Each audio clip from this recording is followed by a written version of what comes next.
చేతులపై యుద్ధం గట్టిగా హల్లెలూయా, చేతులతో స్వరమెత్తి గట్టిగా హల్లెలూయా. దేవునికి మహిమ కలుగును గాక. దేవుడు గత వారం అంతా మనల్ని సజీవ రెక్కల క్రింద మనల్ని, మన కుటుంబాలను, మన సంఘాన్ని కాపాడాడు. ఈ వారంలో కూడా మాచర్లలో మీటింగ్స్ వెళ్ళడానికి దేవుడు సాయం చేశారు. ప్రభు ప్రయాణాలన్నింటిలో చాలా దూరం అయినప్పటికీ ప్రభు క్షేమంగా నడిపించారు. అలాగే మన శుక్రవారం నుంచి మరి నెల రోజులు ప్రార్థనలు స్టార్ట్ అయినాయి, విజ్ఞాపన ప్రార్థనలు. గత 2 దినాలు మహిమకరంగా ప్రభు జరిగించాడు. ఈరోజు సాయంకాలం 3వ రోజు. మరి ఈ రోజు నుంచి మన నెహెమ్యా గ్రంథాన్ని మనం ధ్యానించబోతున్నాం. గత 21 రోజు ప్రార్థనలో ఎస్తేరు గ్రంథాన్ని ధ్యానించాం. ఆ గ్రంథంలో వారి వారి అనుభవాలు మనకు ఒక ఆత్మీయ పాఠాలు నేర్పించాయి. 17 విషయాల గురించి మనం ఎస్తేరు గ్రంథంలో ఎలాగైతే ఎస్తేరును, మర్దెకైని, అలాగే ఇంకున్న ముందు పెట్టి దేవుడు మనతో మాట్లాడాడు. నెహెమ్యా గ్రంథాన్ని మరి ధ్యానించబోతుండగా ఈ నెల రోజులు దేవుడు ప్రతి దినం ఒక్కొక్క పాఠాన్ని మనకు నేర్పించి ఆత్మీయతలో ఉన్నతమైన అనుభవంలోకి నడిపించును గాక. ఆమెను చెప్పండి గట్టిగా, ఆమెను చెప్పు గట్టిగా. నెల రోజులు ఎక్కువ శాతం ప్రార్థనలే ఉంటాయి, ప్రేయర్కి ప్రిఫరెన్స్ ఉంటుంది. కనుక మీరు అందరూ తప్పకుండా కుటుంబాలతో రండి. ప్రతిరోజు 9-9:30 లోపే ముగించబడుతుంది. తప్పగా పాల్గొనండి. అలాగే ఈ వారంలో వాష్రూమ్స్ కొన్ని పనులు అవ్వడానికి ప్రభు సాయం చేశారు. ఆ 3 వాష్రూమ్స్, ఆ పైప్ ఫిట్టింగ్ అవన్నీ జరుగుతున్నాయి. మ్యాక్సిమం అయిపోయినట్టు ఇంకో రేపటి దినం అయిపోతుంది, రేపు ఎల్లుండి అయిపోతుంది. మనకు కొత్త సంవత్సరం వచ్చిన కానుక కొద్దిగానే వచ్చింది ఈ సంవత్సరం. ఏ సంవత్సరం రానంత తక్కువ ఈ సంవత్సరం వచ్చింది. అయినప్పటికీ వచ్చిన దాంట్లో వచ్చినట్లు మరి మందిరానికి ఖర్చు పెట్టడానికి దేవుడు సహాయం చేస్తున్నాడు. ఇంకా మరి డోర్స్ కావాలి, మీలో ఎవరైనా ప్రేరేపించబడితే డోర్స్ సహకరించండి. ఇంకా పనుల గురించి కూడా మీరందరూ ప్రార్థన చేయండి. నిశ్చయంగా ఈ దినం సాయంకాలం 3వ రోజు ఉంటుంది కనుక తప్పక అందరూ ఈ నెల రోజులు ప్రార్థనలు ఏకీవించండి. మన కుటుంబాల గురించి, సంఘం గురించి, దేశం గురించి ప్రార్థనలు జరుగుతున్నాయి. అందరూ ప్రార్థన పూర్వకంగా రండి, ఒక ఆశ కలిగి రండి. దేవుడు తప్పకుండా ఈ ప్రార్థనల ముగింపులో మనం ఏదైతే అడుగుతున్నామో దేవుడు అది సహాయం చేయనుగాక. హల్లెలూయా, హల్లెలూయా. ఈ సమయంలో నేరుగా దేవుని వాక్యంలోకి వెళ్దాం. అందరం బైబిల్ గ్రంథాలు తెరచి ఆదికాండము 49వ అధ్యాయము 29-30 వచనాలు చదువుకుందాం. ఆదికాండము 49వ అధ్యాయము 29-30 వచనాలు.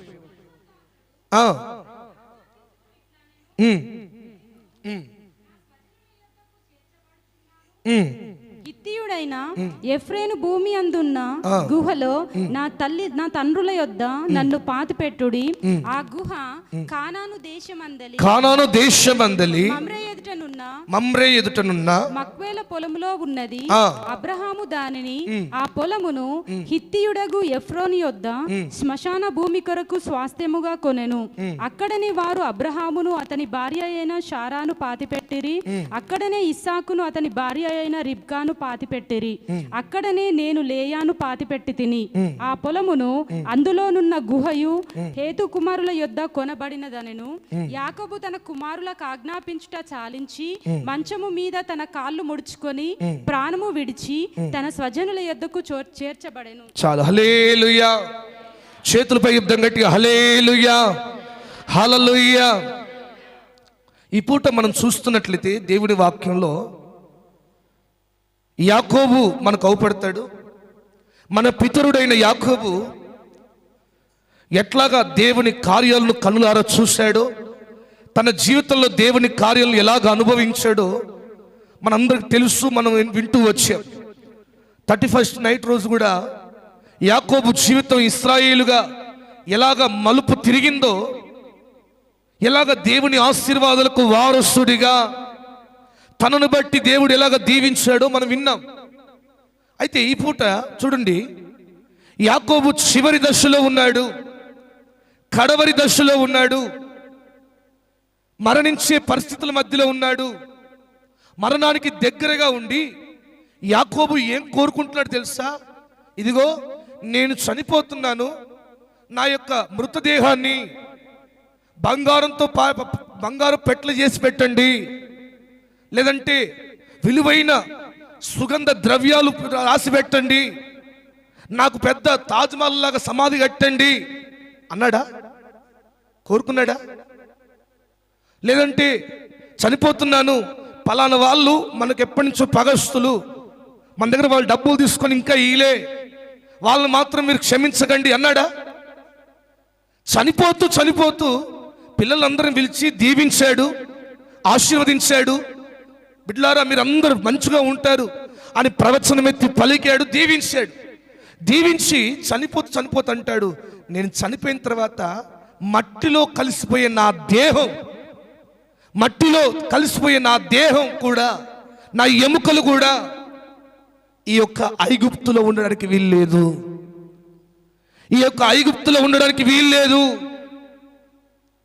అరే ఒక మనిషి చనిపోతే ఒక 2-3 నెలల్లో శరీరం అంతా మట్టి అయిపోతుంది, ఎముకలు మాత్రమే మిగిలిపోతాయి. ఆ ఎముకలు కూడా ఐగుప్తులో ఉండడానికి వీల్లేదు. ఇదిగో మనకు దేవుడు మన పితరుడైన అబ్రహాముతో ఇచ్చిన దేశం, అబ్రహాముకు ఇచ్చిన వాగ్దానం ఇచ్చిన ఆ కానానులోనే నా దేహాన్ని పాతి పెట్టండి, ఆ కానానులోనే నా దేహాన్ని పాతి పెట్టండి అని చెబుతూ వెళ్ళిపోయాడు. యాకోబు చనిపోయాడు, యోసేపు అధికారంలో ఉన్నాడు గనుక, తన కింద సైన్యం ఉంది గనుక, తన కింద అధికారం ఉంది గనుక, సరే తీసుకెళ్ళి ఎంత దూరమైనా వెళ్ళి తండ్రిని అక్కడ పాతిపెట్టి వచ్చాడు. కొన్ని రోజుల తర్వాత యోసేపు కూడా మరణపు దశలో ఉన్నాడు. మరణిస్తున్నప్పుడు కూడా యోసేపు కూడా ఇదే మాట అంటున్నాడు. చదవండి ఆ మాట, ఆదికాండం 50:24-25. నేను చనిపోతున్నాను,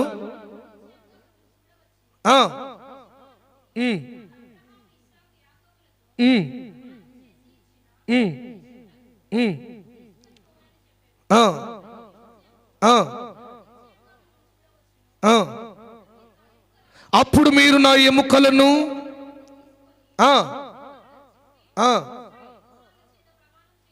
చాలు, హల్లెలూయా.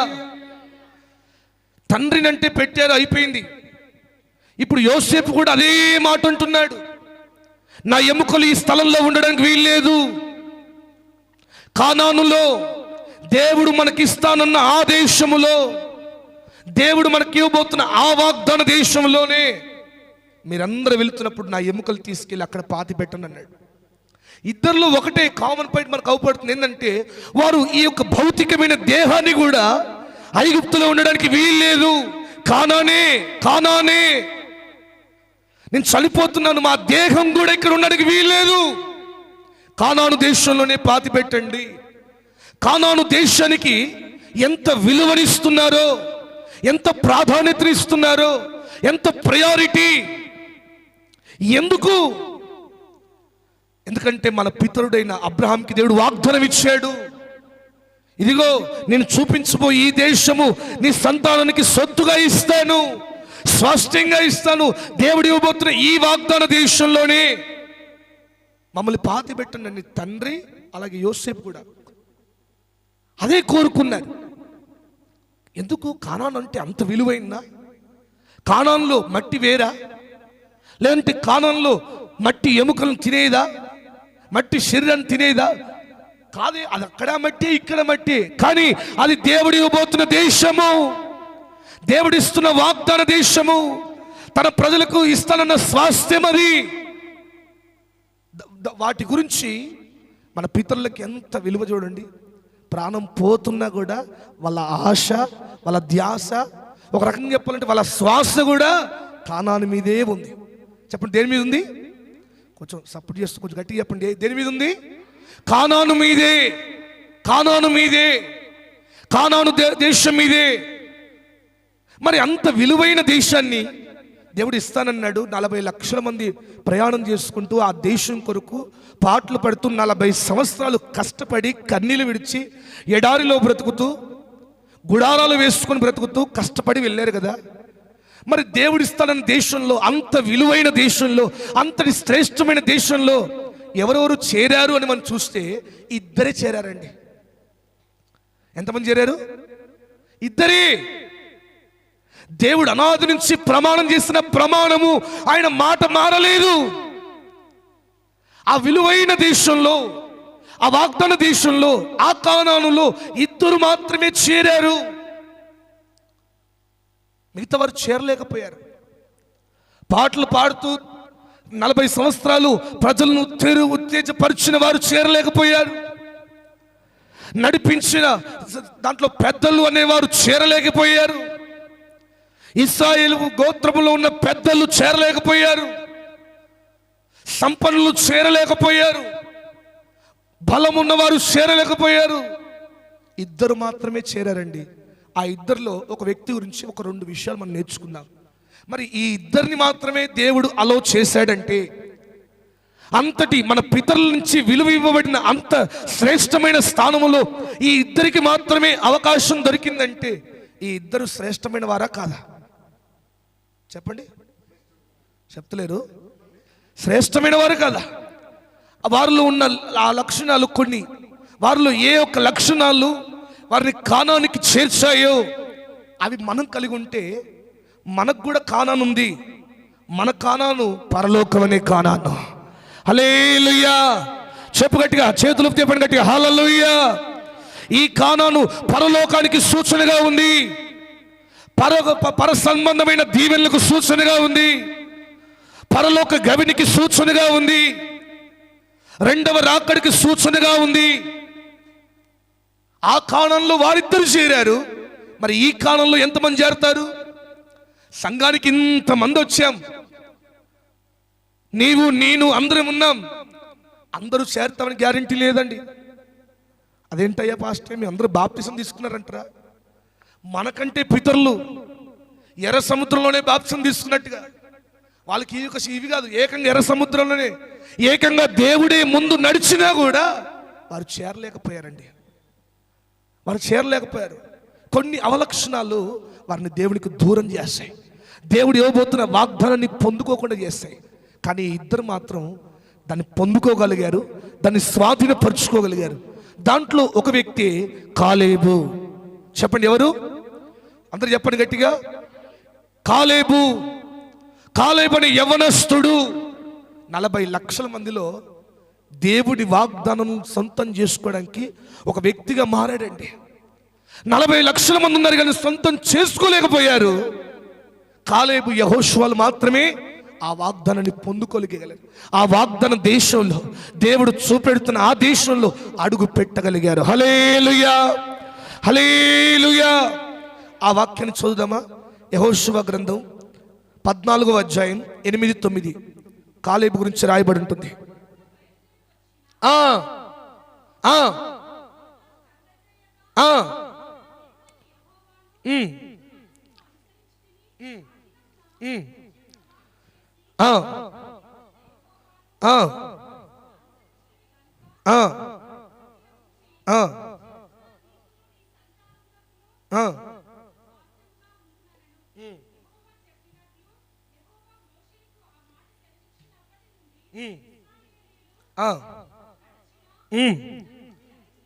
ఈ 45 ఏళ్ళు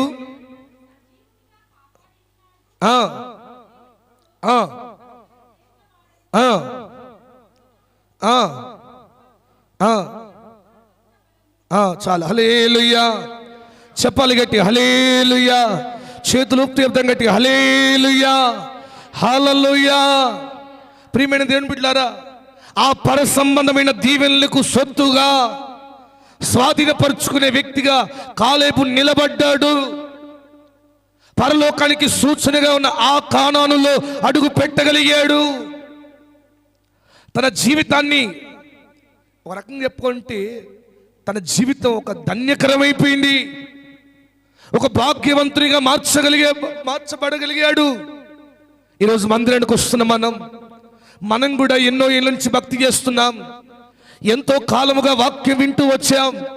ఎంతో కాలంగా దేవుని మందిరానికి నమ్మకంగా వస్తున్నాం. అయితే కాలేబులో ఉన్న ఈ లక్షణాలు మనం కలిగి ఉంటే నిశ్చయంగా పరలోకం అనే కాణంలో మనం అడుగు పెట్టుదుము గాక, మన కుటుంబం అడుగు పెట్టును గాక, మన సంఘం సొంతం చేసుకును గాక, మన దేశం సొంతం అవును గాక. హల్లెలూయా, హల్లెలూయా. మన పితరులు కానానే ఊపిరిగా బ్రతికారండి. కానానే ఒక ధ్యాస, కానానే వరకు ఆశగా బ్రతికారు.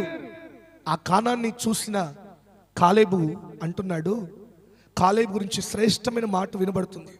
మందిరానికి వచ్చిన మనం, ప్రార్థనకు వస్తున్న మనం, భక్తి చేస్తున్న మనం కాలేబు లాగా ఆ పరలోకంలో స్థానం సంపాదించుకోవాలి. మనం ఎంతకాలం మందిరానికి వచ్చినా ఆ పరలోకం అనే కానాన్ని చూడకపోతే, ఆ పరలోకం అనే కాణంలో మన కుటుంబం ఉండకపోతే, ఆ పరలోకం అనే కాణంలో మన సంఘం నిలబడకపోతే ఈ యొక్క భక్తికి విలువే లేదండి. హల్లెలూయా, చెప్పాలి గట్టిగా హల్లెలూయా. మరి కాలేబు సొంతం చేసుకోవడానికి కాలేబులో ఉన్న ఏ లక్షణం దేవుని సొంతం ఆ దేశంలో అడుగు పెట్టించిందంటే అక్కడ రాయబడి ఉంటుంది.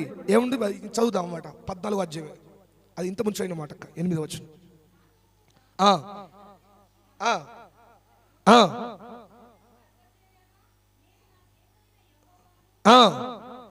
నిండు మనస్సుతో, చాలు ఒక్కటే మాట ఏమంటుంది తెలుసా? నాతో పాటు వచ్చిన నా సహోదరులు, నా పాలి వాళ్ళు, దేవుడు ఏర్పాటు చేసుకునే గోత్రపు పెద్దలు, ఆ శ్రేష్టమైన గోత్రములో ఉన్న పెద్దలు, అనుభవస్తులు, అనుభవం కలిగిన వాళ్ళు, జ్ఞానవంతులు, వాక్యాన్ని మొదటి నుంచి విన్నవాళ్ళు, మొదటి నుంచి దేవుని కార్యాలు చూసిన వాళ్ళు. నేనంటే ఇప్పుడు వచ్చాను కానీ నా తర్వాత పెద్దలు ఉన్నారండి. ఎంతో బలంగా భక్తి చేసిన వారు ఉన్నారు, ఎంతో ఘనమైన భక్తి చేసిన వారు ఉన్నారు, బలిపీఠం ఎలా కట్టాలో తెలిసిన వారు ఉన్నారు, ఎన్ని రాళ్లతో కట్టాలో తెలిసిన వారు ఉన్నారు, బలి ఏ విధంగా అర్పిస్తే దేవుడు తీసుకుంటాడో, దేవుడు అంగీకరిస్తాడో తెలిసిన అనుభవస్తులు ఉన్నారు. అయితే వాళ్ళు మేము కలిసి ఒకటేసారి ప్రయాణం ప్రారంభించాం. అయితే వాళ్ళు జనుల హృదయాలను కఠినపరిచారు. అయితే నేనైతే నిండు మనసుతో నా యేసయ్యను వెంబడించాను. ఆమెను చెప్పు గట్టిగా, నిండు మనసుతో అనుసరించాను, నిండు మనసుతో నడిచాను, నిండు మనసుతో అడుగులు వేశాను. నా దేవుని కొరకు నేను నిండు మనసు కలిగి ఉన్నాను. ఈరోజు పరలోకం అనే కానంను సొంతం చేసుకోవాలంటే మనం ఎంతకాలం భక్తి చేసినా మన భక్తి ఎలా ఉండాలంటే నిండు మనసుతో చేసేదే ఉండాలి. చెప్పండి, ఏ మనసు? ఏ మనసు? నిండు మనసు. అంటే సగం సగం భక్తి చేసేవారు కూడా ఉంటారా? సగం సగం మనసుతో కూడా వెంబడించేవారు ఉంటారా? ఉంటారనే కదా చెప్పేది కాలేబు. తనతో పాటు 10 మంది 10 గోత్రాల వారు ఉన్నారు. వాళ్ళు ఈయనకంటే సీనియర్, వాళ్ళు వీళ్ళకంటే ఎక్స్పీరియన్స్డ్, వాళ్ళు కాలేబు కంటే చాలా భక్తులు ముందున్నవారు. కానీ వాళ్ళకి ఏ మనసు లేదు తెలుసా? నిండు మనసు లేదు. చెప్పండి, ఏ మనసు లేదు? చెప్పాలి, ఏ మనసు లేదు? నిండు మనసు లేదు. భక్తి చేస్తున్నారు కానీ అది పూర్ణ హృదయంతో కాదు. భక్తి చేస్తున్నారు కానీ, ప్రార్థన చేస్తున్నారు కానీ నిండు మనసు లేదు. వాళ్ళకంటే సీనియర్. దేవుడు సీనియారిటీని చూడంట, సిన్సియారిటీని చూస్తాడంట. ఏంటంట? సీనియారిటీగా దేవుడికి కావాల్సింది సిన్సియారిటీ. మనం ఎంతకాలం నేర్చుకున్నా, ఎంతకాలం భక్తి చేసినా మన భక్తిలో చూసేది నాణ్యత. నాణ్యత, నాణ్యతకే విలువ. ఇప్పుడు చూడండి, చాలా మంది దగ్గర బంగారం ఉంది, కమ్మలు పెట్టుకున్నారు విన్నారు. ఆ బంగారం మీరు కొనేటప్పుడు ఒక రేటు ఉంటుంది, అదే అమ్మేటప్పుడు ఇస్తారా? ఇయరా? సగం రేటు వస్తుంది. అదే మనం కొన్నప్పుడేమో 1,30,000 చెప్తున్నారు. దాంట్లో కూడా నాణ్యతకే, నాణ్యతకే. ఆ నిప్పులో వేసినప్పుడు ఏమంటుందని, కొలిమిలో వేసినప్పుడు ఏదైతే స్వచ్ఛత కలిగి ఉందో, ఏదైతే నాణ్యత కలిగి ఉందో దానికే విలువ. మరి మిగతాదంతా మరి నేను కొన్నప్పుడు ఏం లేదుగా, నాణ్యతకే. మందిరానికి వస్తున్నాం మనం, యవనస్తులమైనా, పురుషులమైనా, స్త్రీలమైనా, చిన్నవాళ్ళమైనా, దేవుడు చూసేది నిండు మనస్సు. నిండు మనస్సు. నువ్వు అర్పించిన అర్పణైనా నీకు నిండు మనసు లేకపోతే, సంపూర్ణమైన భక్తిలో, సంపూర్ణమైన మనసుతో, సంపూర్ణమైన హృదయముతో లేకపోతే నువ్వు ఎంత అర్పించినా, ఏది అర్పించినా దేవుని దృష్టిలో కౌంట్ లేదు. ప్రేమైన దేవుని బిడ్డారా, కాలేబు కంటే మంచివారు ఉన్నారండి, గొప్ప వాళ్ళు ఉన్నారండి. వాళ్ళకు వాక్యం బాగా తెలుసండి. వాళ్ళు అవసరమైతే ఒకసారి అవకాశం ఇస్తే దుమ్ము దులుపుతారు. కాలేబు కంటే బలంగా చెప్పగలుగుతారు, కాలేబు కంటే ఘనంగా చెప్పగలుగుతారు, కాలేబు కంటే అద్భుతంగా పాటలు పాడగలుగుతారు, కాలేబు కంటే మ్యూజిక్ వాయించేవారు లేరా? మన ఇశ్రాయేలు ప్రజలు ఎవరంటున్నారు? 40 సంవత్సరాలు ఉట్టిగా నడవలే, పాటలు పాడుకుంటూ, ఆరాధన పాడుకుంటూ ఎర్ర సముద్రం దాటగానే మొదలకు వెంటనే రాగాలు గుర్తొచ్చేసినాయి, వెంటనే పాట ఎత్తుకోవడమే. అంటే చూడండి ఎంత ఎంత లోతులో మునిగిన వాళ్ళు చూడండి. అన్ని నేర్చుకునే వాళ్ళే, అంతా తెలుసు వాళ్ళకు. కానీ నిండు మనస్సు లేకపోవడం, నిండు మనస్సు అనేది వారి భక్తిలో లేకపోవడం. వారు ప్రార్థన చేస్తున్నారు కానీ నిండు మనస్సు లేదు, ప్రార్థనకు వస్తున్నారు కానీ సంపూర్ణమైన హృదయం లేదు, ప్రార్థనలో ఏకీపిస్తున్నారు కానీ సంపూర్ణమైన మనసుతో కాదు. నువ్వు దేవుడు కోరుకునేది నీ హృదయం మాత్రమే. అనాది నుంచి ఏమంటున్నాడు? అబ్రహాం మొదలుకొని ప్రకటన గ్రంథం వరకు దేవుడు నీ డబ్బును, నీ ధనాన్ని, నీ యొక్క చూడండి ఏదైనా అర్పణలు కోరుకునేవాడు కాదు. నీ దేవుడు కోరుకునే ప్రయారిటీ, ఫస్ట్ థింగ్ ఏంటి తెలుసా? నీ హృదయము, నీ మనస్సు, నీ ఆలోచన విధానం దేవుని పట్ల ఎలాగుంది. కొద్దిమంది మందిరానికి వచ్చినప్పుడు మంచిగా నిండు మనసుతో భక్తి చేస్తారు. అదేమైందో లోకంలోకి వెళ్ళినప్పుడు, దేవుని గురించి చెప్పాల్సి వచ్చినప్పుడు, దేవుని కొరకు నిలబడాల్సి వచ్చినప్పుడు ఏమైపోయింది నీ నిండు మనస్సు? ఇక్కడ అదే జరిగింది. మోషే చెప్పినప్పుడు బాగానే విన్నారు, మోషే వెళ్ళమన్నప్పుడు వెళ్ళారు, 12 మంది వెళ్ళారు, చూశారు, అన్నీ ఉన్నాయి. కానీ నిండు మనసు లేదు కనుక, పై భక్తి కనుక, నాణ్యత లేని భక్తి కనుక, సారము లేని భక్తి కనుక ఏమైపోయింది తెలుసా? చూడ్డానికి విస్తారంగా ఉపడతా ఉంది కానీ సారము లేదు. వాళ్ళ భక్తిలో సారము లేదు, స్ట్రెంత్ లేదు. వెళ్ళారు, వాగ్దాన దేశం చూశారు, చూసి సంతోషంతో రావాల్సిన వారు సంశయాలతో వస్తూ ఉన్నారు, సమాధానంతో రావాల్సిన వారు నెమ్మది లేకుండా వస్తూ ఉన్నారు. ఏమైందయ్యా? ఇంతకాలం 40 ఏళ్ళు కష్టపడ్డాము, నడిచాము, గుడారం వేసుకున్నాము, తిన్నా తినకపోయినా దేవుడు ఇస్తాడు అని నమ్మకంతో వచ్చావు కదా, ఏమైంది అంటే ఇంకేముంది, అంత అయిపోయింది. ఆ దేశం మనుషులు చూస్తే పెద్ద పెద్ద గొప్ప వాళ్ళు ఉన్నారు, ఆ దేశంలో బలవంతులు ఉన్నారు, ఆ దేశంలో గొప్పవారు ఉన్నారు, ఆ దేశం బలం ముందు మన బలం ఉట్టిదే. అంటే వీళ్ళు ఇప్పటిదాకా 40 ఏళ్ళు నడిచింది దేంతో అనుకుంటున్నారు? మా బలముతో, మా శక్తితో నడిచాం అనుకుంటున్నారు. కానీ మిగతా 2 ఉన్నారు, వాళ్ళు తమ బలంతో అనుకోవట్లా. ఇప్పటిదాకా 40 ఏళ్ళు నడిపించిన దేవుడు ఈ యొక్క బలవంతుల ముందు కూడా, బలహీనులను కూడా బలపరిచే శక్తి గల దేవుడు ఉన్నాడు, బలమైన కార్యాలు చేయగలడు ఆయన అని చెప్పలేకపోయారు. వారిచ్చిన చెడ్డ సమాచారం, వారిచ్చిన అసంపూర్ణమైన మనసుతో ఇచ్చిన భక్తి, అసంపూర్ణమైన మనసుతో ఇచ్చిన సమాధానం వారిని ఆ పరమ కానాలలో, ఆ విలువైన కానానులో అడుగు పెట్టకుండా చేసింది. ఈరోజు మరి కాలేబులో ఉన్న ఆ నిండు మనసు మనం కలిగి ఉంటే నిశ్చయముగా ఆ పరలోకంలో మనం అడుగు పెట్టగలము. హల్లెలూయా! ఆ పర సంబంధమైన దీవెనలు పొందుకోగలము, ఆ ఆత్మీయ వరాలను అనుభవించగలము.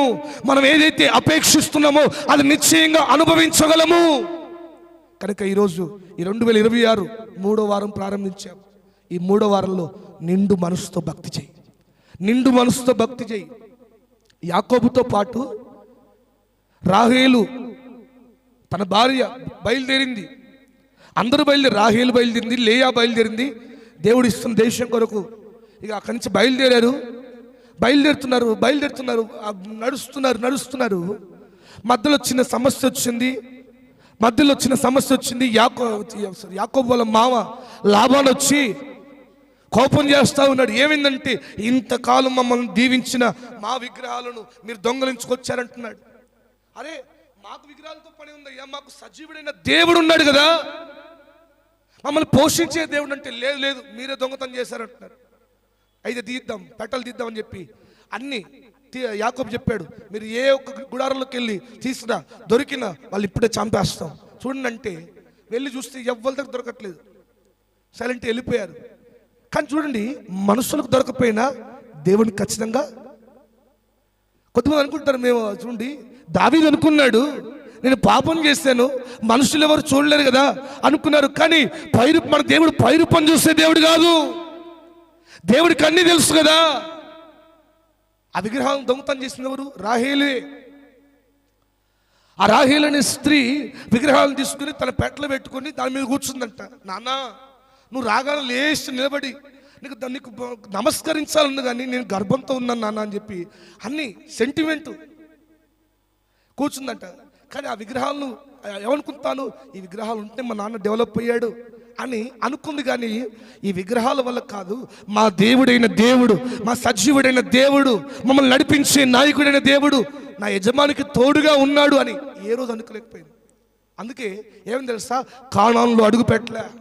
ఇప్పుడు ఇంతమందికి ఏం చదివాం, నేను లేయాను కానాన్లో పాతి పెట్టాను, కానీ రాహేలు ఉందా? ఆ మాట చదువుదాం ఒకసారి. 49:30 వచ్చిన ఆదికాండం 49:30. లేయా గురించి చూడండి ఆ మాట.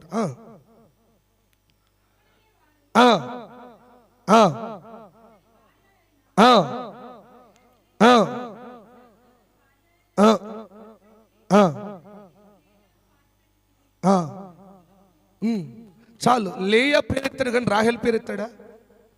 రాహేలమ్మ ఎక్కడ పోయింది? చదవండి ఆదికాండం 31 34. 31-34.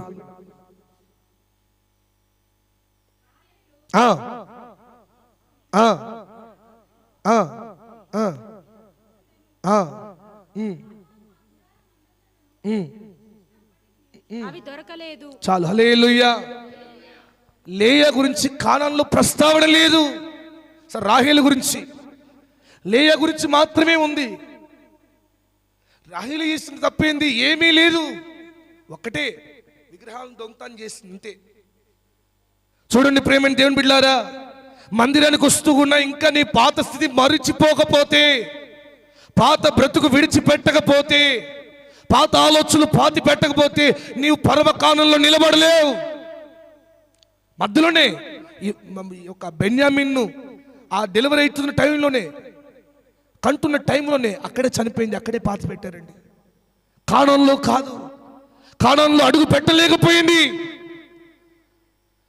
యాకోబు ఇష్టపడి చేసుకున్నాడు రాహేలును. 14 సంవత్సరాలు ఆమె కొరకు ఎదురు చూసి పనిచేసి చేసుకుని ఎంతో శ్రమపడి ఆ వివాహం చేసుకున్నాడు. కానీ నిండు మనసు లేకపోవడం వల్ల మధ్యలోనే ఆగిపోయింది. ప్రియమైన దేవుని బిడ్డలారా, మందిరానికి వచ్చి కూడా ఇంకా పాత ఆలోచనలు విడిచిపెట్టకపోతే, ఇంకా త్రాగుడు విడిచిపెట్టకపోతే, ఇంకా లోకాన్ని విడిచిపెట్టకపోతే పరమకాలంలో అడుగు పెట్టలేవు.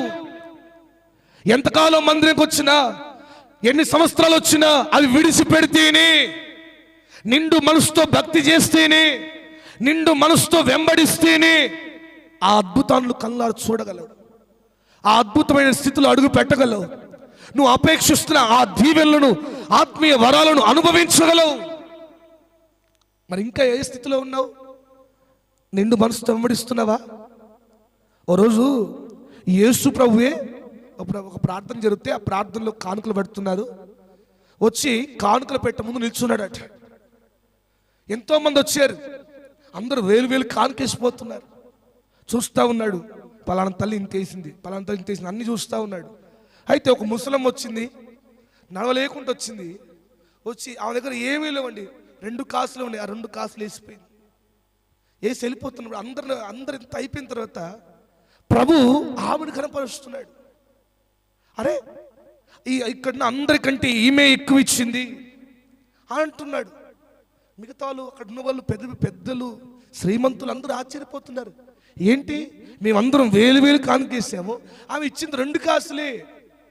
నువ్వు ఇచ్చింది 2 కాసులైనా నువ్వు ఇచ్చింది 20 రూపాయలు ఇస్తున్నా, నీకు నిండు మనసు ఉంటే, ఇప్పుడు నిండు మనసు ఉంటే నీకేమనిపిస్తుంది తెలుసా?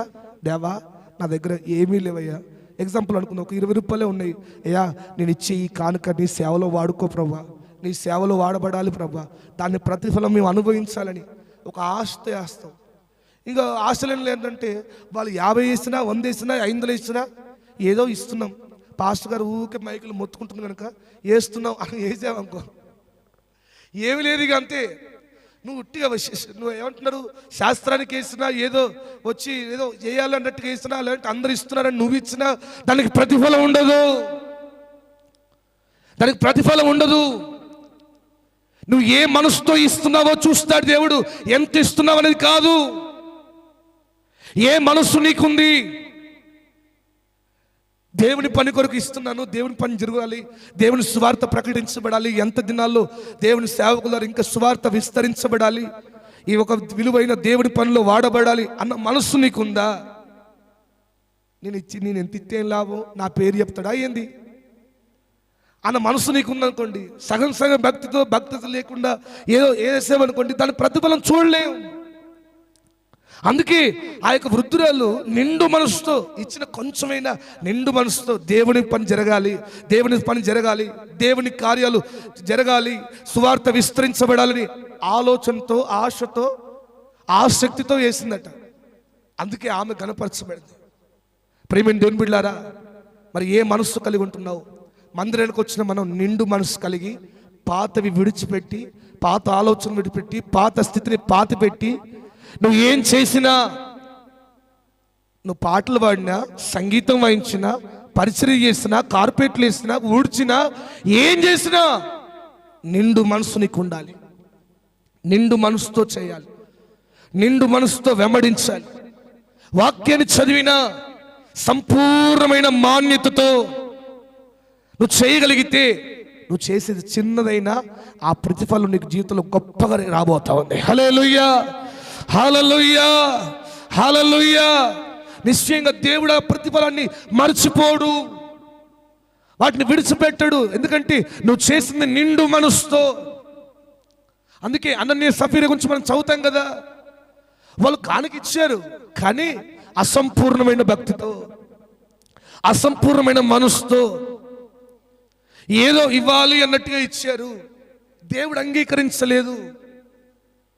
కయ్యోను కూడా ఇచ్చాడు, కయ్యోను కూడా అర్పణ తెచ్చాడు, కానీ తనకు నిండు మనస్సు లేకపోవడం దేవుడు అంగీకరించలేదు. దేవుడు కానుకలను, లేదంటే నువ్వు ఇచ్చే స్థితి ఎంతో చూసేవాడు కదా, నీ మనస్సు చూసేవాడు.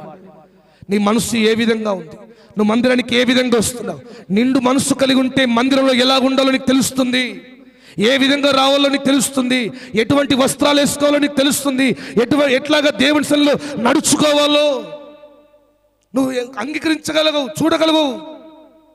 నువ్వు మాచర్లకు వెళ్ళాను కదా, ఆ మందిరం నిండా బోర్డులు పెట్టారు, చూస్తున్నాను, అవన్నీ అవుతున్నాను. ఒక్కొక్క వాక్యం ఎంత కఠినంగా ఉందంటే, ఆ బోర్డు మందిరానికి వచ్చినప్పుడు నీ ప్రవర్తన సరి చేసుకో అనే స్టేజ్ మీద బోర్డు.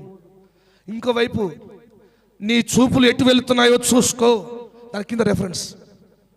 అన్ని ప్రతిదీ మందిరం అంతా బోర్డులు. స్త్రీలు ఒకవైపు, పురుషులు ఒకవైపు ఉంటారు కదా. ఈ యొక్క ఏ పని చేసినా ఎవరిది వారే. అసలు మొత్తం ఏంటంటే ఒక క్రమబద్ధీకరణ. మనం కూడా నిండు మనసుతో దేవుని వెంబడించే వారిగా మారదాం. గెహాజీ వెంబడించాడు ఎలీషాను, మనస్సు లేకపోవడం, నిండు మనస్సు లేకపోవడం.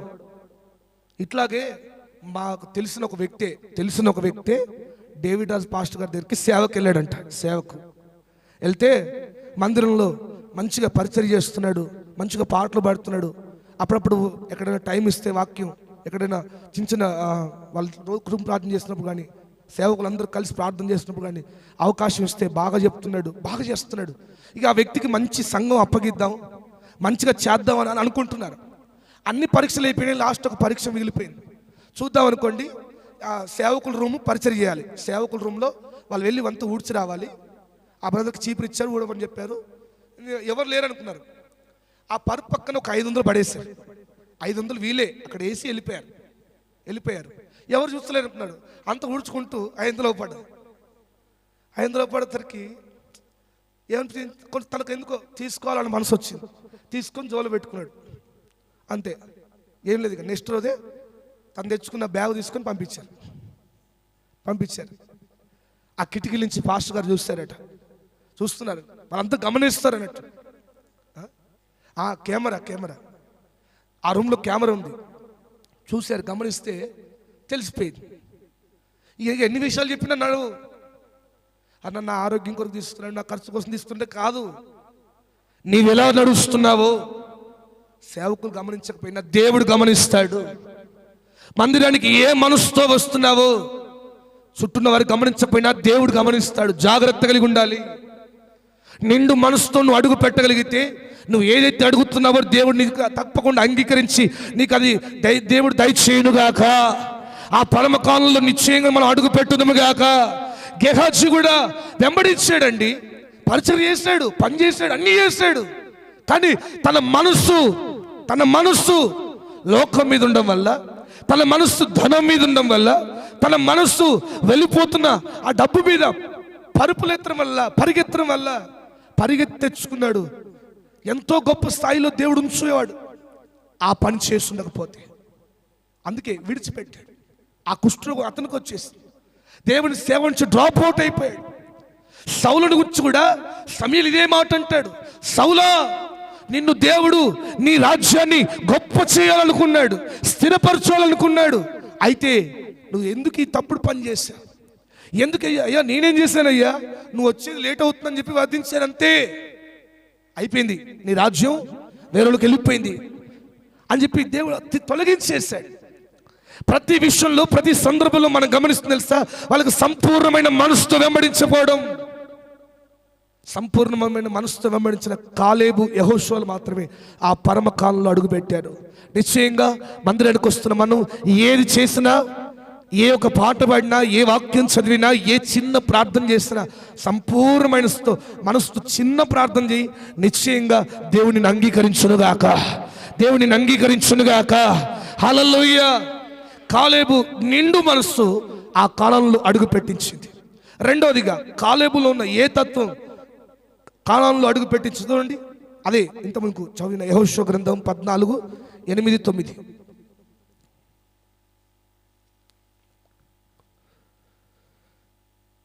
యెహోషువ గ్రంథం 14:8-9.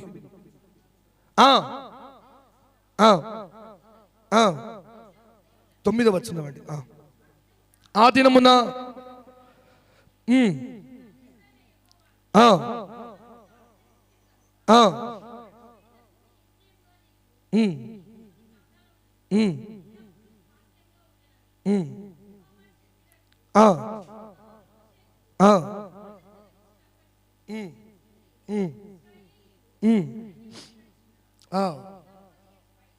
ఈ 45 ఏళ్ళు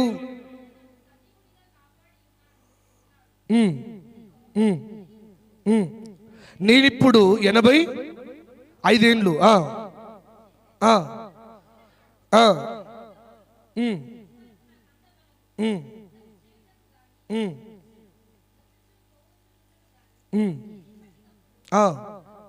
చాలు, హల్లెలూయా. ఆ వాక్యాలంట్లో మనకి ఏమర్థమవుతుంది తెలుసా?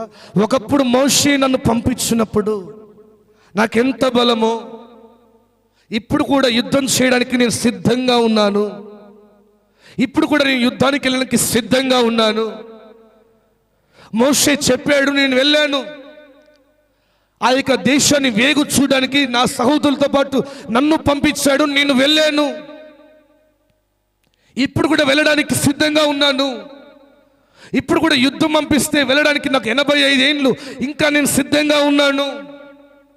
ఆ మాటల్లో మనకేం కనబడుతుంది సార్? విధేయత. ఒకటి, నిండు మనసుతో దేవుని వెంబడించాడు. రెండోది, తాను విధేయత కలిగిన మనస్సు కానానులో అడుగు పెట్టించింది. మిగతా 10 మందికి లేదంటావా? అయ్యా 10 మంది కూడా వెళ్ళారు కదా అయ్యా అంటారా? మోషే పంపినప్పుడు నేను ఎలాగైతే వెళ్ళాను, ఏ బలం కలిగి ఉన్నాను, ఇప్పుడు 85 ఏళ్ళు, ఇప్పుడు కూడా వెళ్ళడానికి సిద్ధంగా ఉన్నాను. అప్పుడంటే మోషే, ఇప్పుడు ఎవరు? యెహోషువ. అప్పుడంటే మోషే దేవుని దర్శనాన్ని చూసిన వ్యక్తి, దేవునితో ముఖాముఖిగా మాట్లాడే స్టాండర్డ్ కలిగిన వ్యక్తి. మోషే సారథ్యులు అందరూ వెళ్ళాం. ఇప్పుడు కూడా నేను వెళ్ళడానికి సిద్ధంగా ఉన్నాను. ఇప్పుడు కూడా నాకు ఆ బలం ఉంది.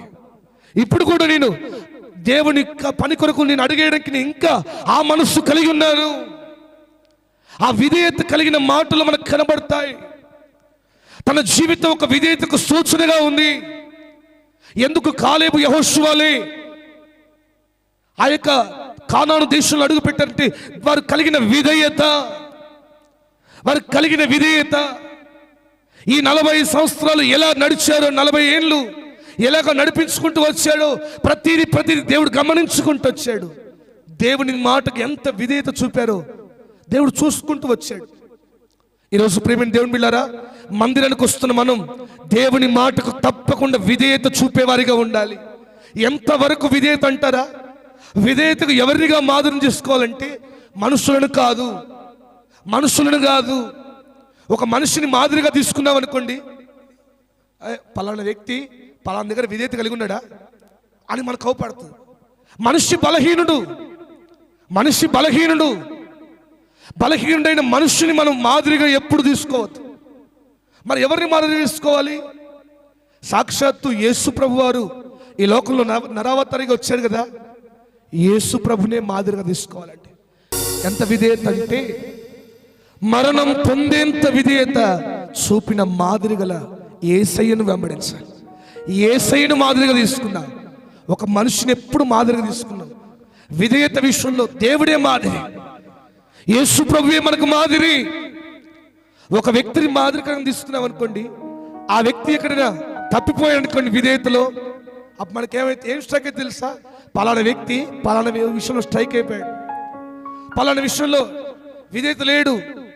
అందుకే ఒక మనుష్యుని కాదు మాదిరి, యేసయ్యను మాదిరిగా తీసుకోండి. తండ్రి చిత్తాన్ని నెరవేర్చుటకు మరణం పొందేంతగా విధేయత చూపెట్టాడు. ఆఖరి వరకు కూడా విధేయత చూపెట్టాడు. కానీ ఇప్పుడు ఏమైపోతుంది తెలుసా? మనం బైబిల్లో గమనిస్తే దేవుడు ఇష్టంగా చేసుకున్న ఆదామే విధేయత తప్పిపోతే దేవుని మనసు ఎంత బాధపడింది. దేవుడు ఇష్టంగా చేసుకున్న మనిషి తన మాట మీరి వెళ్ళిపోయాడు. తన మాట మీరి విధేయతకు దూరమైపోయాడు. ప్రతిరోజు మాట్లాడుతున్న ఆదామే ఓ చిన్న తోటలో ఆ చిన్న పండ్ల విషయంలో విధేయతకు తప్పిపోయాడు. కానీ ఒక అన్యునిగా జీవిస్తున్న అబ్రహాం మాత్రం దేవునికి విధేయత చూపగలిగాడు. హల్లెలూయా, హల్లెలూయా. అప్పటి వరకు దేవుని స్వరం అంటే ఏంటో తెలియదు, దేవుని పిలుపు అంటే ఏంటో తెలియదు, దేవుని దర్శనం అంటే ఏంటో తెలియని ఒక విగ్రహాలు తయారు చేసుకున్న అబ్రహామా నీ దేశాన్ని విడిచిపెట్టు, నీ బంధువులను విడిచిపెట్టు, నీకున్న సమస్తాన్ని విడిచిపెట్టి నేను చూపించే దేశానికి రమ్మంటే విడిచిపెట్టి వచ్చాడు. విడిచిపెట్టి విధేయత చూపించి రాగలిగాడండి. అందుకే కొత్త నిబంధనలో చూడండి, మొట్టమొదటిగా వంశావళి పేరు మనం చదివితే ఆదాం పేరు ఉండదు. ఉందా చూడండి, మత్తయి సువార్త 1వ అధ్యాయము 1వ వచనం నుండి ఎవరితో స్టార్ట్ అయింది చూడండి. మత్తయి సువార్త 1వ అధ్యాయం 1వ వచనం, అబ్రహాము కుమారుడగు దావీదు కుమారుడైన యేసుక్రీస్తు వంశావళి ఏమైపోయింది? కొత్త నిబంధన చూడండి, అబ్రహామును ఎన్నిక చేసుకున్నాడు, అబ్రహాము నుంచి వంశావళి ప్రారంభించాడు. అబ్రహాము నుంచి రాయబడింది కానీ ఆదాము గురించి రాయబడలా. అబ్రహాం ఎవరు? ఒక అన్యుడైన వ్యక్తిని దేవుడు పిలిస్తే దేవుని మాటకు లోబడి దేవుని మాటకు విధేయత చూపి రాగలిగాడు. కానీ ఆదాము విషయంలో చూడండి, దేవుడు ఇష్టంగా చేసుకున్నాడు. ప్రతిరోజు దేవుని ముఖాన్ని చూస్తున్నాడు, ప్రతిరోజు దేవునితో మాట్లాడుతున్నాడు. దేవునితో మాట్లాడే వ్యక్తే పడిపోతే, దేవునితో మాట్లాడే వ్యక్తి దేవుని మాటకు దూరం అయిపోతే, దేవుడు వద్దన్న పాపం చేస్తే దేవుడి మనసు ఎంత బాధ కలిగించాడు. ఈరోజు మందిరానికి ఏదో అన్యుడు పాపం చేస్తే అది వేరే అనుకోవచ్చు, అన్యుడు దేవునికి దూరం అయిపోతే వేరే అనుకోవచ్చు. దేవుని ఇంతగా వెంబడిస్తున్న నీవు, దేవుని వాక్యాన్ని అనుక్షణం వింటున్న నీవు, అనుక్షణం ప్రార్థనలో ఉంటున్న నీవు, దేవునికి చూపించాల్సిన విధేయత, దేవుని మాటను తృణీకరించే విషయంలో, దేవుని మాటను త్రోసేసే విషయంలో నీవు నిలబడదు. అది ఏ పరిస్థితి అయినా దేవుని మాటలో విధేయత చూపే వ్యక్తిగా మనం మారాలి. విధేయత చూపిన కాలేబు కాలంలో అడుగు పెట్టగలుగుతున్నాడు. విధేయత చూపిన యెహోషువ అడుగు పెట్టగలిగాడు. కానీ ఆ 10 మంది అడుగు పెట్టలేకపోయారు. 40 లక్షల మంది అడుగు పెట్టలేకపోయారు. వారి సంతానం అడుగు పెట్టలేకపోయింది. అనుక్షణం దేవుని తృణీకరించిన వారు. మీరు ఎవరండి? దేవుని ప్రజలు అని వారే దేవుని తృణీకరించి వెళ్ళిపోయారు. అనుక్షణం మాటి మాటికి అద్భుతాలు చూసిన వారే దేవునికి దూరం అయిపోయారు. మందిరానికి వస్తున్న నీ పరిస్థితి ఏంటి? ఎంతకాలం భక్తి చేస్తున్న నీ పరిస్థితి ఏంటి? వాక్యానికి విధేయత చూపుతున్నావా? వాక్యం చెప్పిన మార్గంలో నడుస్తున్నావా? వాక్యాన్ని నీ జీవితంలో అనుభవించుకుని నడుస్తున్నావా? ఈరోజు ఒక తీర్మానం తీసుకో. ప్రభువా, నీవెంతవరకు విధేయత కలిగి ఉన్నావో ఆ విధేయత నా ప్రతి అణువులో నాకు ఆ విధేయత ఇచ్చే. ప్రతి అణువులో ఆ విధేయత నాకు కావాలయ్యా. అలాగ నేను నడవాలి, అలాగ నా ఇల్లు నడవాలి, అలాగ నా కుటుంబం నడవాలి. మొట్టమొదటిగా మందిరానికి వస్తున్న నీవు విధేయత చూపితే నీ కుటుంబము, నీకు కలిగిన సమస్తము దేవుని దర్శనాన్ని వాళ్ళు కలిగి ముందడుగేస్తారు. చూడండి, మనం బైబిల్లో చూస్తే దేవుని దర్శనము నోవాహుకు మాత్రమే వచ్చింది. దేవుని స్వరం నోవాహుకు మాత్రమే అందించబడింది. దేవుని మాట నోవాహుకు మాత్రమే వినిపించింది. నోవాహు భార్యకి వినిపించిందా? అనుసరం వినిపించిందా? నోవాహు భార్యతో దేవుడు మాట్లాడా? నోవాహు పిల్లలతో మాట్లాడాలా? నోవాహు కోడలతో దేవుడు మాట్లాడా? లేదు. నోవాహు ఒక్కడికి దేవుడు మాట్లాడాడు. ఏమన్నాడు? ఓడగట్టమన్నాడు. ఓడగట్టమంటే నేను అంటాను, ఈ రోజులు చూడండి, సరే తండ్రి మాట కొడుకులు విన్నారు అంటే సరే అనుకుందాం. కోడలు ఎలా విన్నారు? 100 సంవత్సరాలు లోబడి, దేవుని మాటకు లోబడి ఓడ కడుతూనే ఉన్నారు. ఎన్ని నిందలు వచ్చినా, ఎన్ని సమస్యలు వచ్చినా దేవుని పని ఆగకుండా చేస్తానే ఉన్నారు. ఒక్కసారైనా నోవాహు భార్య కోపం రాలేదంటారా? అంటాను, అరే దేవుని మాట నోవాహు వినబడితే నోవాహు ఫ్యామిలీ ఎట్లాగా అంగీకరిస్తుంది అంటే నోవాహు ప్రార్థన పరుడు కనుక, నోవాహు దర్శనం కలిగిన వ్యక్తి కనుక. అంటే నీ ఇంటిలో నువ్వు ఒక దర్శనం కలిగిన వ్యక్తి అయిందనుకోండి, నీ ఇంటిలో నువ్వు దేవుని మాటకు లోబడే వ్యక్తి అనుకోండి, దేవునికి ఏదైనా సెలవిచ్చాను అనుకోండి, నీ కుటుంబం తప్పగా యాక్సెప్ట్ చేస్తారు, తప్పగా అంగీకరిస్తారు. ఒకవేళ నోవాహు కనుక ఒక త్రాగుబోతే ఉంటే, నోవాహు కనుక దేవునికి దూరంగా వెళ్ళి ఏదో ఆదివారం మాత్రమే దేవుని మందిరానికి వచ్చి ఏదో వాక్యం విని వెళ్ళిపోయేవాడైతే నోవాహు కుటుంబం దేవుడిచ్చిన దర్శనాన్ని యాక్సెప్ట్ చేసేవారు కాదు. ఆ కుటుంబానికి తెలుసు నోవాహు ఎంత భక్తిపరుడో, ప్రతి అణువులో దేవునికి ఎంత విధేయత చూపగలవే మనస్సు, ప్రతి అణువణువులో దేవుని కొరకు నిలబడే మనస్సు నోవాహు కలిగి ఉన్నాడని కుటుంబం చూడగలిగింది. అందుకే నోవాహు దేవునికి విధేయత చూపితే కుటుంబం అంతా నోవాహు మాటకు విధేయత చూపగలిగారు. ప్రియమైన దేవుని బిడ్డారా, మొట్టమొదటిగా నువ్వు వాక్యానికి లోబడితే, వాక్యాన్ని అంగీకరించగలిగితే, వాక్యానికి నీ ఇంట్లో ఎంత విలువిస్తున్నావో అప్పుడు నీ కుటుంబం నీ వెంట, దేవుని వెంట నడవగలుగుతుంది. నువ్వే వాక్యాన్ని విని ఇంటికి వెళ్ళిన తర్వాత వాక్యాన్ని మర్చిపోయి ఏదో ప్రకారంగా లోకం నడిచినట్టే, లోకం రీతిగా నడిచేవనుకోండి, నీకేదైనా దర్శనం వచ్చినా, నీకేదైనా దేవుని స్వరం వినబడ్డా, ఒకవేళ దేవుడిని నువ్వు పిలిచినా, నువ్వు చెబితే నీ కుటుంబం నమ్మదు, నువ్వు చెబితే నీ కుటుంబం వెంబడించదు. ఎందుకంటే నువ్వే సరైన భక్తిపరుడు కాదు కదా, నువ్వే దేవునికి మందిరానికి సరిగ్గా వచ్చే వ్యక్తి కాదు. నువ్వు చెప్తే నీ ఎట్లింటావు అని అంటారు. మొదటిగా నువ్వు దేవునికి విధేయత చూపితే, దేవుని ఆలోచన అంగీకరించగలిగితే, దేవుని వాక్యాన్ని హృదయపూర్తిగా అన్వయించుకొని నడిపించగలిగితే నీ కుటుంబం తప్పకుండా నువ్వు నడిచిన మార్గంలోనే నీ కుటుంబం దేవుడు నడిపిస్తాడు. హల్లెలూయా, హల్లెలూయా. కనబడుతున్న నీవు, నీ ఇంటిలో యజమానిగా కనబడుతున్న నీవు దేవునికి వాక్యానికి ఎంత ప్రాధాన్యత ఇస్తున్నావో నీ కుటుంబం కూడా దేవునికి అంత ప్రాధాన్యత ఇస్తారు. ఎప్పుడు నేను అదే ఆలోచిస్తున్నాను. ఒక్క నోవాహుకు దేవుడు మాట్లాడితే నోవాహు భార్య ఎట్లున్నది, సరే కొడుకులు ఎట్లున్నారంటే సరే అనుకుందాం, కోడలు ఎట్లున్నారు?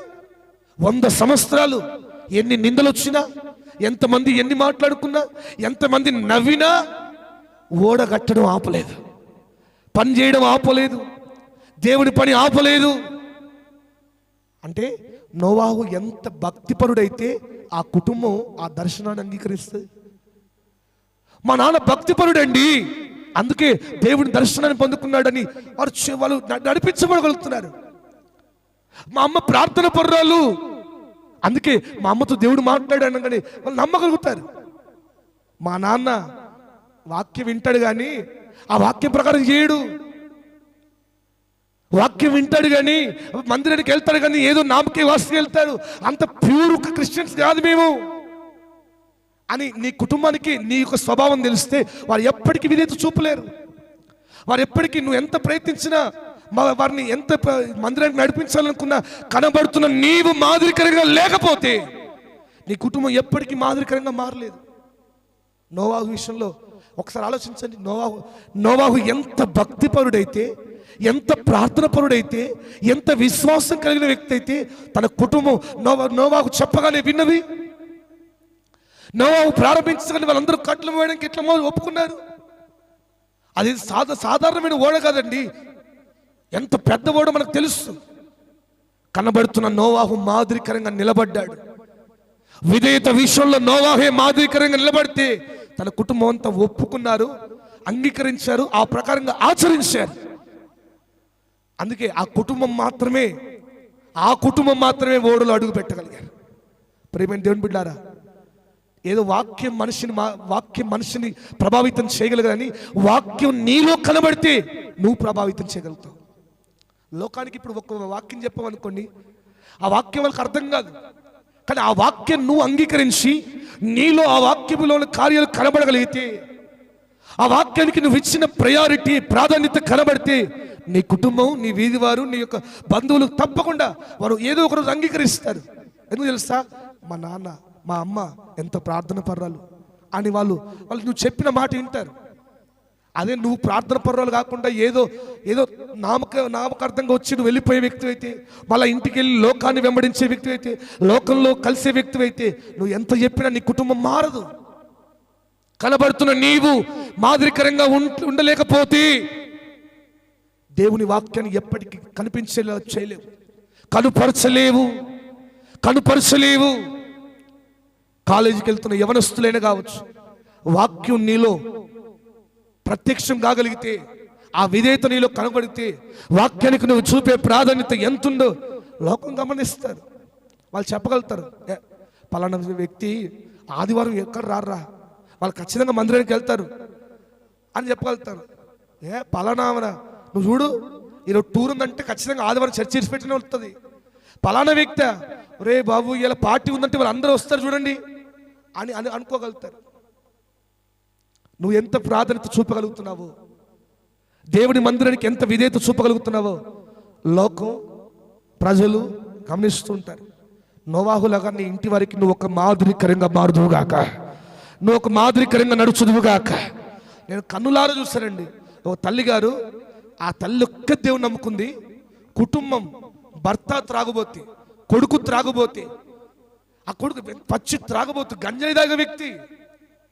అయితే ఆ ఇల్లు ఓపెనింగ్ విషయంలో తల్లి, బిడ్డ వద్దు బిడ్డ, లోకానుసరంగా మనం చేయొద్దు బిడ్డ, దేవుడి సేవకులు రావాలని బ్రతిమలాడితే కొడుకు ఒప్పుకున్నాడు. ఎట్లా ఒప్పుకున్నారని ఆలోచిస్తే తల్లి కనబడుతున్న తల్లి ఎంత ప్రార్థన పరురాల్లో, ఆ తల్లి చెప్పినట్టుగా చేస్తున్నారు. వివాహం కూడా తల్లి చెప్పినట్టుగా జరుగుతూ ఉంది. ఆ ఇంటిలో కుటుంబం కూడా తల్లి చెప్పినట్టు నడుస్తూ ఉంది. ఎందుకంటే తల్లి ఎంత ప్రార్థన పరురాల్లో కనబడుతుంది కనుక. మందిరానికి వస్తున్న నీవు ఇంట్లోకి వెళ్ళి ప్రార్థన లేకపోతే నువ్వు ఎప్పటికీ విధేయత చూపించలేవు, ఎప్పటికీ విధేయతను మాదిరికరంగా చూపించలేవు. కనబడుతున్న కాలేబు మాదిరికరంగా ఉన్నాడు కనుక ఆ కాలంలో అడుగు పెట్టగలిగాడు. ఈ పూట నిండు మనసుతో దేవుని వెంబడిద్దాం. దేవుడి వాక్యానికి సంపూర్ణమైన మాన్యత కలిగి విధేయత చూపుదాం.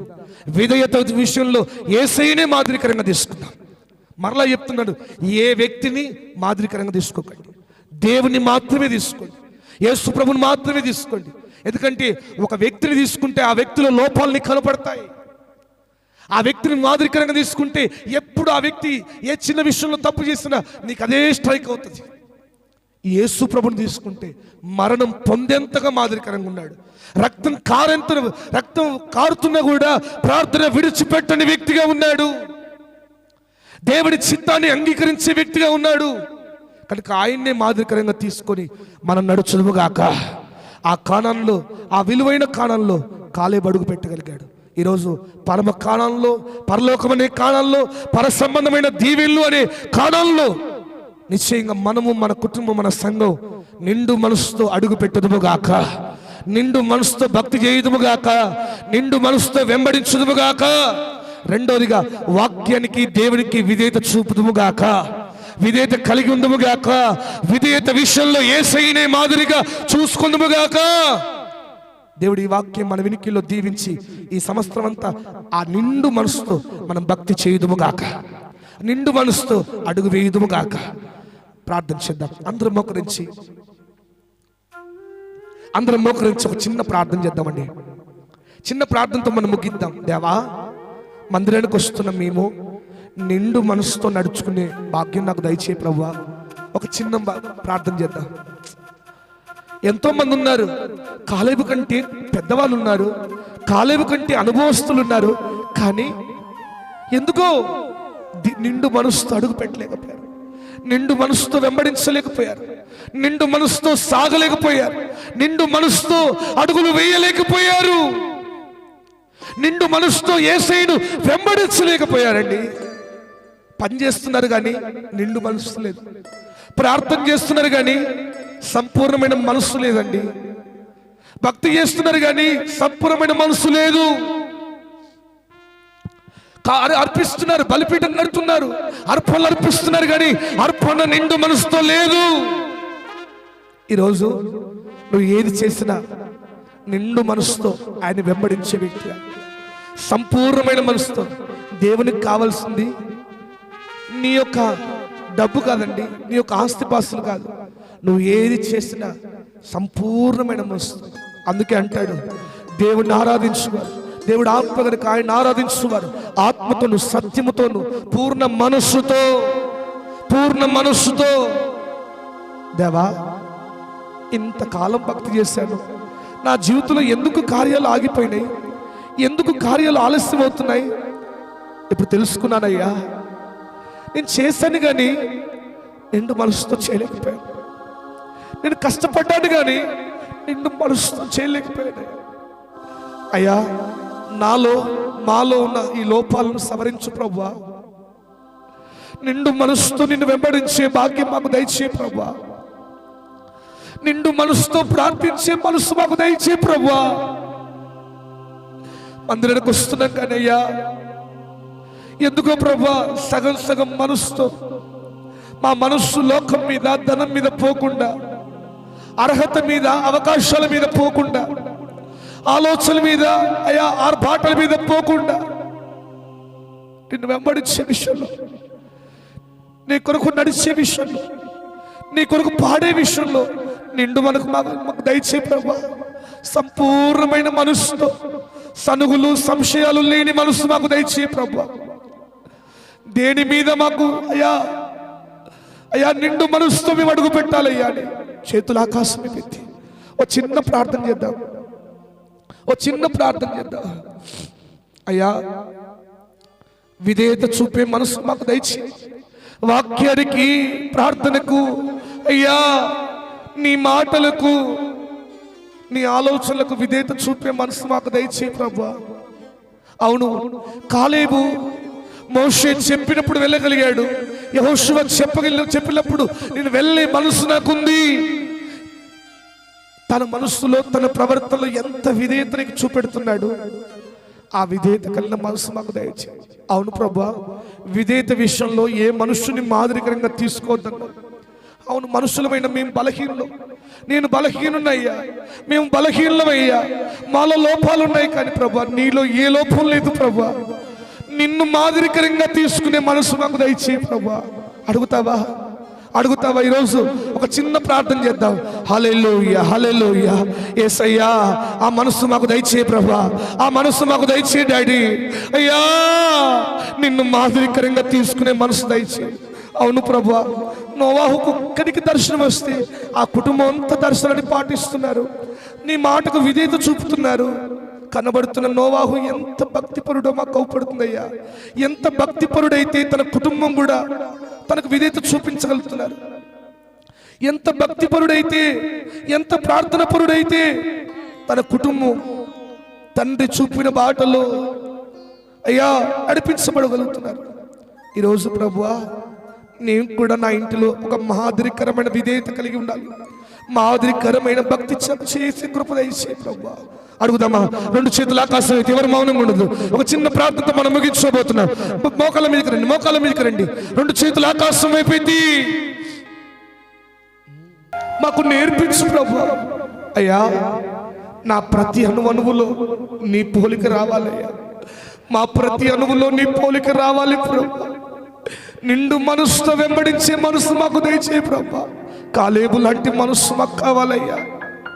ఏ పరిస్థితి ఏదైనా, ఎంతమంది అడ్డుగా ఉన్నా, కాలేబు మాత్రం నిన్ను వెంబడించే విషయంలో తను వెనకడుగు వేయలేదయ్యా. ఇక్కడ ఉన్న ప్రతి బిడ్డ యేసు నామములో ప్రభా ఈ రోజు నుంచి నీ కొరకు సాక్షిగా బ్రతుకుదురుగాక, నిండు మనసుతో అడుగు వేయురుగాక. తండ్రి, ఆ పరమ కాణాల్లో మేము కూడా ఉండాలి. పరలోకం అనే కాణాల్లో మాకు కూడా స్థానం కావాలి. పర సంబంధమైన ఆత్మీయ వరములు మేము కూడా అపేక్షించాలి, మాకు దయచేయి. అవును, నిండు మనసుతో వెంబడించాలి. ఏది చేసినా నిండు మనసు కావాలని, సంపూర్ణమైన సమర్పణ కావాలని, సంపూర్ణమైన స్థితిలో ఉండాలని, సంపూర్ణంగా భక్తి చేయాలని మాతో మాట్లాడి. రెండవదిగా విధేయత కలిగి ఉండాలని, నీ మాటకు నీకు విధేయత కలిగిన వారిగా ఉండాలని నోవాహును ముందు పెట్టావు. ఒక్క నోవాహు విధేయత విషయంలో మాదిరిగా ఉంటే తన కుటుంబం అంతా నిన్ను వెంబడించారయ్యా, నువ్వు చెప్పింది చేశారయ్యా. అయ్యా, ఆ మనసు మాకు దయచేయ ప్రభు. పోరాడి గెలిచిన ప్రార్థన మనసు మాకు దయచేయ. పట్టు విడవని ప్రార్థన జీవితం మాకు దయచేయ. ప్రార్థన చేద్దాం, ప్రతి ఒక్కరూ ప్రార్థన చేద్దాం. ఈరోజు వాక్యం ధ్యానిస్తూ చిన్న ప్రార్థన చేద్దాం. పుష్పలత ప్రార్థిస్తుంది వాక్యం ధ్యానిస్తూ.